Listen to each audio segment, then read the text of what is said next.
This time on the 60-second Ouran reviews, it's Honey's 3 Bitter Days, an episode where Honey gets a cavity, the host club bans old sweets until he gets better, and he gets a lot worse before then. Let's get on with it.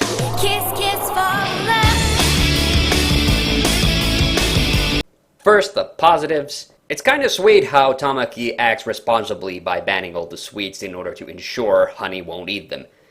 And although I'm normally not a fan of these kinds of episodes where a character gets so depressed, all the gags with Honey in this episode are just hilarious, from the bandage around his head, to the popsicle, to the Kyoto kelp, and then finally when Honey's had enough and he throws Mori. That scene where Mori confiscates all of Honey's candy is also just hilarious. And one of my absolute favorite bits of this episode is how happy Kyoya is at first on how much money the club is saving when they're not buying sweets, and the opposite reaction when Honey finally recovers at the end of the episode. And oh yeah, when Honey snaps and bites Tamaki's hand is also quite hilarious. And then the negatives, really the only one is that girl who has a crush on Mori, confesses to her, and then is okay with Mori and Honey being so close to each other. Yeah, it's really just a pointless side tangent. It doesn't really add anything to the episode.